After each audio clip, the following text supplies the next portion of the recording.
सुमन, मैं ऑफिस के लिए निकल रहा हूँ। ठीक है रवि, देखो आप शाम को ना जल्दी आ जाना ऑफिस से। आज मुझे आप रेस्टोरेंट में खाना खिलाने लेकर ही चलोगे। सुमन, अभी 3 दिन पहले ही तो गए थे बाहर रेस्टोरेंट में खाना खाने, और अभी तुम्हें फिर से जाना है। ऐसे में रोज रोज बाहर का खाना खाने से तबीयत खराब हो जाएगी। अगर तुम्हारा कुछ अच्छा खाने का मन कर रहा है तो घर में बना लो, सब कुछ तो है घर में। हद करते हो जी आप कितने कंजूस हो रहे हो ना।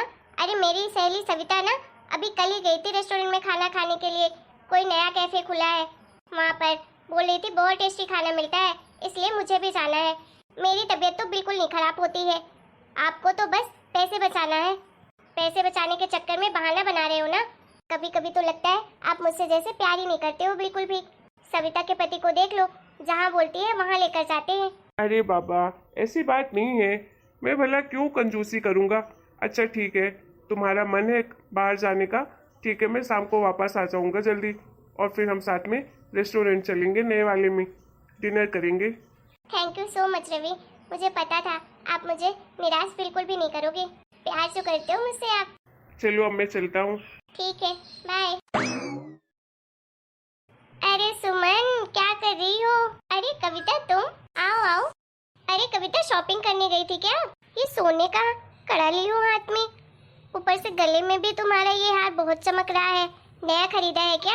हाँ सुमन, नया ही तो खरीदा है, अभी खरीद के लाई हूँ। कैसा लग रहा है? अच्छा लग रहा है।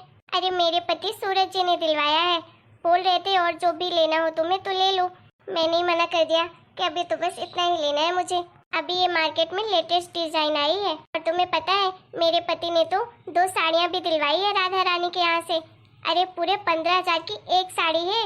क्या 15,000 की एक साड़ी? हाँ बाबा, सही कह रही हूँ, मेरे पति ने पूरे 15,000 की एक साड़ी खरीदी है, 30,000 की 2 साड़ी। वो तो और बोल रहे थे कि और खरीद लो तुम, लेकिन मैंने मना कर दिया। वाह यार, तुम्हारे तो मजे हैं। खैर मेरे पास भी कोई कमी थोड़ी ना है, मेरे पति भी बहुत दिलवाते हैं। वो तो कल ही बोल रहे थे शॉपिंग जाने के लिए, मैंने मना कर दिया। अरे जब बोल रहे थे तो चली जाती, मना क्यों कर दिया? मैं तो अगले हफ्ते फिर से जाऊंगी शॉपिंग करने के लिए।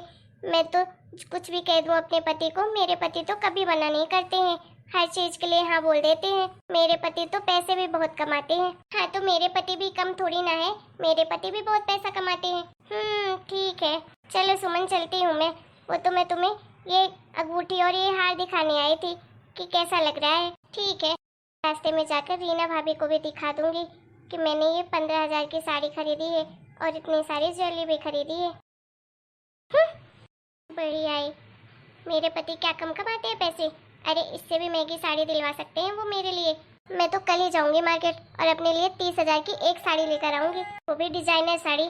इन्होंने तो कभी देखी भी नहीं होगी, ऐसी साड़ी लाऊंगी। रवि जी, मुझे कुछ पैसों की जरूरत थी, पैसे दे दीजिए। हाँ सुमन, बोलो कितने पैसे चाहिए तुम्हें? मुझे ना 50,000 रुपए दे दीजिए, मुझे ना साड़ी खरीदनी है। क्या 50,000 रुपए साड़ी खरीदनी है? अरे तुम्हें अपने लिए साड़ी खरीदनी है या पूरे मोहल्ले के लिए? अरे बाबा, मुझे अपने लिए खरीदनी है, मैं मोहल्ले वालों के लिए क्यों खरीदूंगी? अरे 50,000 की साड़ी खरीदोगी तुम?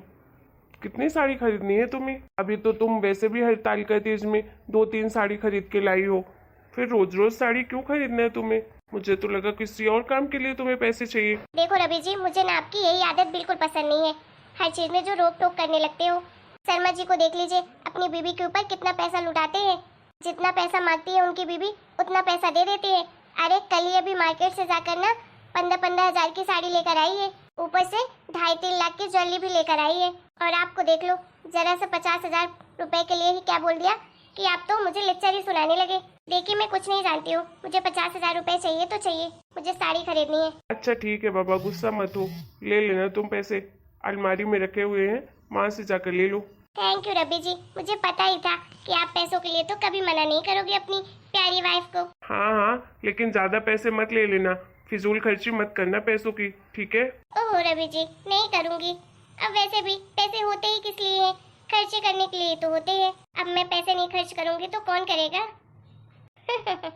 चलो ठीक है, मैं ऑफिस के लिए निकल रहा हूँ। चलो साड़ी के लिए तो मिल गए पैसे, अब ज्वेलरी की बात रही, उसके लिए भी मैं मना ही लूंगी रवि जी को। ज्वेलरी तो मैं ऐसी लेकर आऊंगी कि ऐसी ज्वेलरी किसी के पास नहीं होगी, लेटेस्ट डिजाइन की लेकर आऊंगी। सुमन, मोबाइल को क्या देख रही हो इतने ध्यान से? कुछ नहीं रवि, बस सोच रही थी कि ये मोबाइल काफी पुराना हो गया है, मुझे ना न्यू मोबाइल लेना है। आपने सुना है आईफोन 60 लॉन्च हो चुका है, तो मैं सोच रही थी और आईफोन 60 प्रो ले ही लेती हूँ। अभी लेटेस्ट मोबाइल भी है, किसी के पास आया भी नहीं होगा, ना ही किसी पड़ोसी के पास और ना ही किसी मेरी सहेलियों के पास। पता है, इसके बारे में मेरी बहन ने बताया, उसने कल ही खरीदा है मोबाइल। अरे सुमन, तुमने ये मोबाइल पिछले साल ही तो खरीदा है, 1 साल में ही तुम्हारा मोबाइल पुराना हो गया। अरे 1.5 लाख का मोबाइल खरीदी हो, थोड़ा तो वैल्यू करो उसकी। जो भी लेटेस्ट मोबाइल आता है तुम्हें तो वही चाहिए होता है। देखो सुमन, इतनी फिजूल खर्ची करना अच्छी बात नहीं होती है। मुझे पता ही था कि आप तो मना ही करोगे हर चीज के लिए। हे भगवान, कभी भी कुछ भी बोलूं, आपसे कुछ भी मांगू, हमेशा मुंह ही में मना कर देते हैं। रीना के पति को देख लीजिए, कविता के पति को देख लीजिए और मेरे सारे पड़ोसियों को देख लीजिए, कभी भी किसी के पति किसी चीज के लिए मना नहीं करते हैं। एक आप ही हैं कंजूस जो हर चीज के लिए मना करते हैं। मैं भी कितना एडजस्ट करूं। अरे यार, ये कैसी बातें कर रही हो? मैं भला तुम्हें किस चीज के लिए मना करता हूँ? सब कुछ तो दिलवाता हूँ, लेकिन तुम्हारी फिजूल खर्ची बढ़ती ही जाती है। अरे पैसे हैं हमारे पास, इसका मतलब ये तो नहीं कि हम फिजूल खर्ची करते रहें, फालतू में पैसे उड़ाते रहें। उन्हीं पैसों को किसी अच्छी जगह में भी तो लगा सकते हैं ना। अगर तुम्हें कुछ लेना ही है तो ज्वेलरी ले लो, मैं ज्वेलरी दिलवा दूंगा। अभी मोबाइल की तुम्हें ज़रूरत नहीं है, नया मोबाइल है ये। फालतू में 1.5 लाख रुपए फिर से लगाकर क्या फ़ायदा, फिजूल खर्ची हो जाएगी। देखिए जी, मुझे कुछ नहीं पता, मुझे तो नया मोबाइल चाहिए तो चाहिए। अरे ज्वेलरी तो अभी मैं पिछले हफ्ते ही खरीद के लाई हूँ, रोज रोज ज्वेलरी नहीं चाहिए मुझे तो ये 16 प्रो मैक्स। और अगर आप मुझे नया मोबाइल नहीं दिलवाओगे ना तो देख लेना, वर्मा जी की बीवी की तरह मैं भी आपको छोड़कर चली जाऊंगी अपने मायके। अच्छा ठीक है बाबा, तुम ले लेना नया मोबाइल। अब गुस्सा छोड़ो, मुझे बहुत तेज भूख लगी है, खाना निकाल कर दे दो। ठीक है रवि जी, मैं पहले मोबाइल ऑर्डर कर देती हूँ ऑनलाइन, उसके बाद आपको खाना निकाल कर देती हूँ खाने के लिए। ठीक है। सुमन की फरमाइशें तो हर रोज़ बढ़ती ही जा रही हैं। मैं तो बहुत परेशान हो गया हूँ, आखिर करूँ तो करूँ क्या।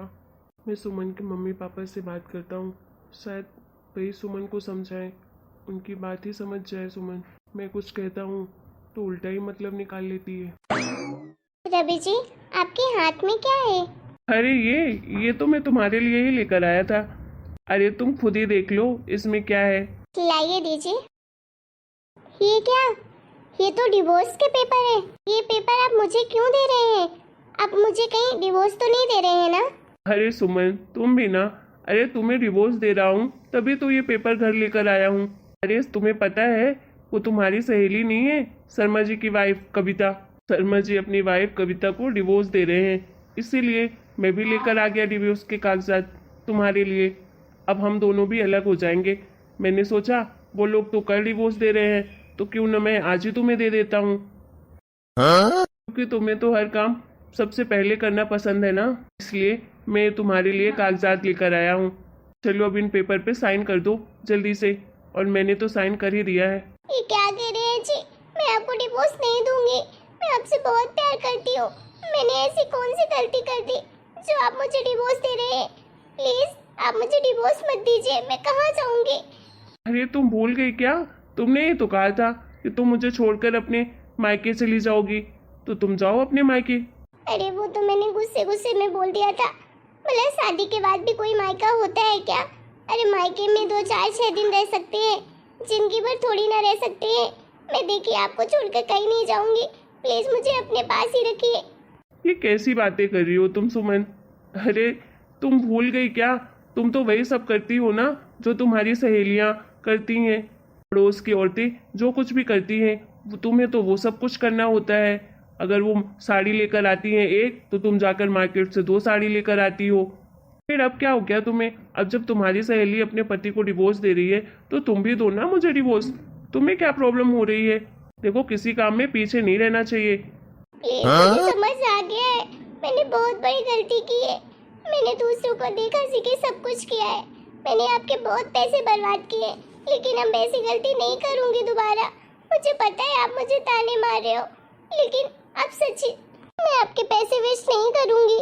देखो सुमन, अगर तुम्हें मेरी बात समझ में आ गई है तो ये तो बहुत अच्छी बात है, लेकिन देखो मैं तुम्हें पैसे खर्च करने के लिए मना नहीं करता हूँ, लेकिन लिमिट से पैसे खर्च करने चाहिए। ऐसे नहीं कि फालतू का उड़ाते रहो। अगर तुम्हें पैसे खर्च करना है तो कहीं अच्छी जगह करो, और हमेशा ना दूसरों की अगर नकल ही करनी है तो अच्छी चीज़ों में करो, बुरी चीज़ों में क्यों करना।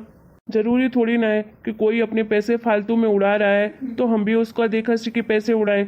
हमें तो सामने वाले को समझाना चाहिए, ना कि उसी के जैसे खुद भी गलती करनी चाहिए। हाँ जी, मुझे समझ आ गया है, मैं ऐसा कभी नहीं करूँगी। प्लीज़ आप मुझे डिवोर्स मत दीजिए, इस घर से मुझे मत निकालिएगा। आप नहीं देंगे ना मुझे डिवोर्स, बोलिए। अरे बाबा, मैं तुम्हें डिवोर्स नहीं दूंगा। तुम पागल हो क्या? मैं तो तुमसे कितना प्यार करता हूँ, भला मैं तुम्हें डिवोर्स क्यों दूंगा? ये तो नकली पेपर है, वो तो मैं तुम्हें सबक सिखाने के लिए ये सब कर रहा था। सच्ची कह रहे हैं आप? हाँ बाबा, सच कह रहा हूँ, लेकिन एक बात ध्यान में रखना, ऐसी गलती दोबारा मत करना, नहीं तो सचमुच मैं तुम्हें डिवोर्स दे दूंगा। नहीं नहीं रवि जी, ऐसी गलती मैं दोबारा कभी नहीं करूँगी। हेलो दोस्तों, आपको हमारा ये वीडियो कैसा लगा? अगर वीडियो पसंद आया हो तो प्लीज़ वीडियो को लाइक करें, शेयर करें, कमेंट करें और चैनल को सब्सक्राइब करना बिल्कुल ना भूलें।